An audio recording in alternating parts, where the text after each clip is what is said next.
I'm Valarie Skovron, cabbie fashion stylist, and here with me today is Traci Williams, A Loving Way to Parent, and Randy Glung, Dive Guardians. They're going to speak to us today about managing the parenting challenges of first responders and how they can help all of you out there who are first responders trying to work at home also. The first question we're going to ask is, how is parenting different for first responders? Randy, how about going first?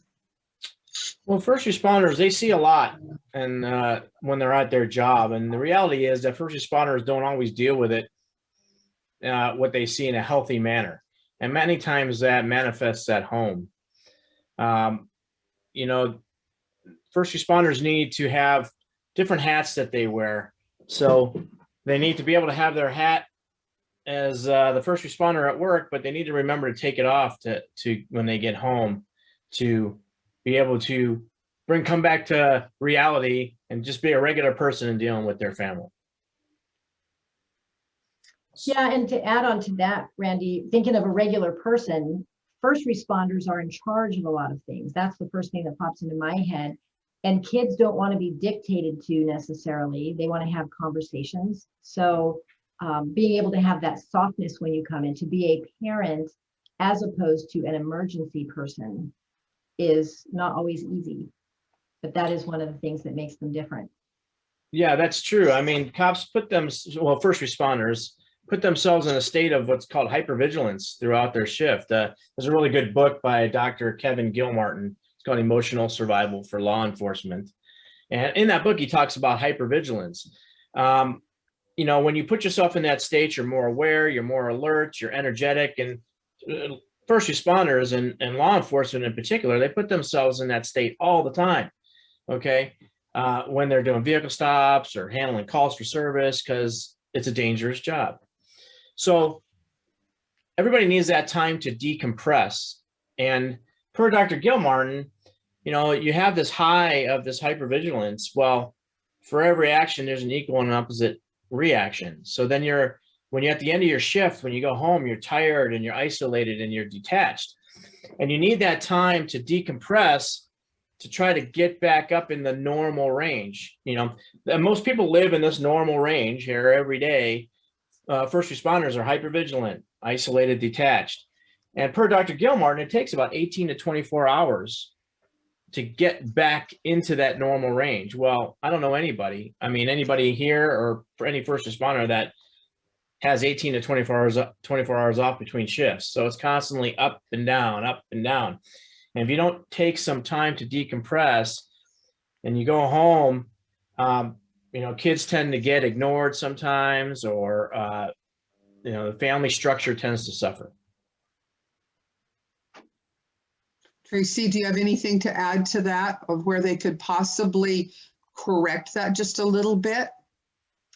Yeah, you know, thinking on the preventative side of it is educating our kids on what mom or dad are going through when they're at work.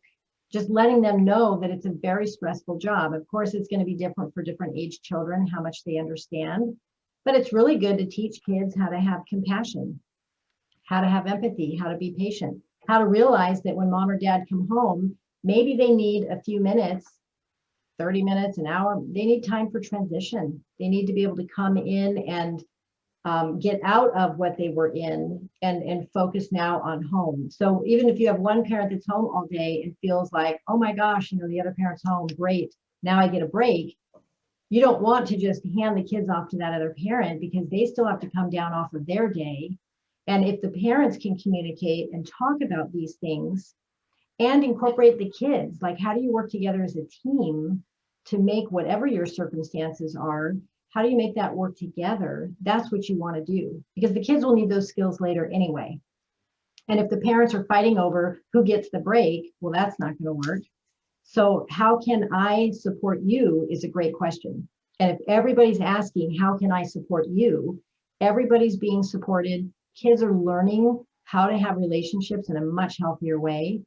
And first responders will get what they need because they have a partner who is caring about making sure that that happens.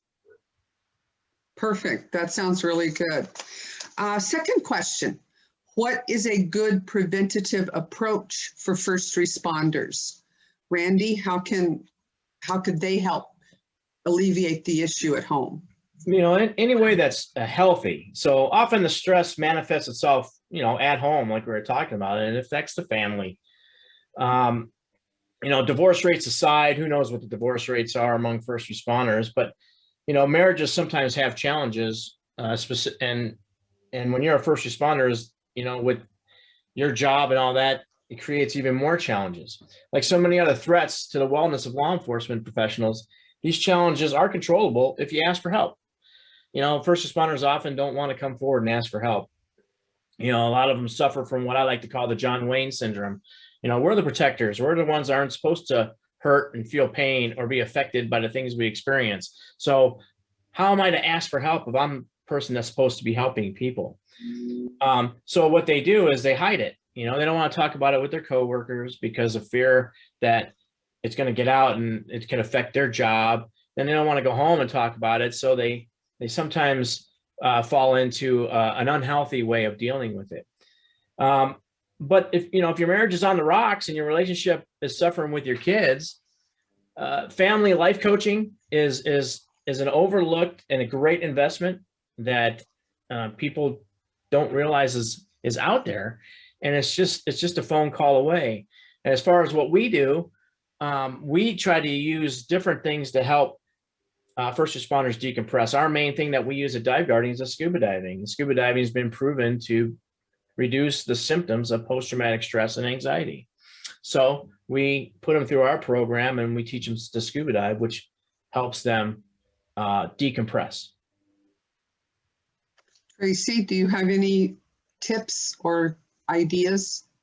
I covered a lot of the prevention part already, but even looking at what Randy is talking about is really when you see the first signs of something going on with the kids, that's the time to look at what do we need to do different? What do we need to change? You don't want it to go on for a long period of time. And it's the same if the parents are feeling that frustration all the time, if they're getting angry at the kids, if they don't feel like they can transition back and forth, that's the time. You don't want to wait until you just can't take it anymore. You want to do it at the very first signs that something's not working. So the program that Randy has at Dive Guardians, the scuba diving, you can do that with a partner and be able to have that enjoyment and that the camaraderie of other first responders, a support system, and be able to get something in that's going to help you long term to be a better parent, to be a better person, a better partner with your spouse. And so, yeah, just looking at those first signs, get support with your kids, get support with your spouse, get support for yourself, because first responders are dealing with trauma and drama and emergency things. They're on all the time. And kids, their parent comes home and they're in that mode, and it's just like a hurricane walked into the house, I would imagine sometimes. And those kids will be afraid of those parents. And they'll be upset with those parents, and they feel like those parents don't understand and don't care. And it's not that at all. It's that you've got to work out the system at home that allows everybody to go through the process of transitioning back together after they're apart. Randy, quickly, in about 30 seconds, how can a first responder turn it off before they arrive home? Well, everybody needs to you have to find a way to decompress, whatever that is. Sometimes people have a long drive home and that helps them decompress. So, we look at our emotions like a balloon. So every time we experience something traumatic, we put a little bit of air in this balloon. If we don't do something at some point to let some of that air out of the balloon, we're gonna pop. We're gonna have a breakdown. We're gonna have an anger issue or domestic violence issue or drinking. You just need to find some healthy way to decompress. One way to do it is a long drive home if you have it. Another way to do it is, exercising is a great way. Off-roading, I like, going out jeeping or doing stuff, scuba diving. Any healthy way is a great way to decompress. Exercising is probably the most readily available.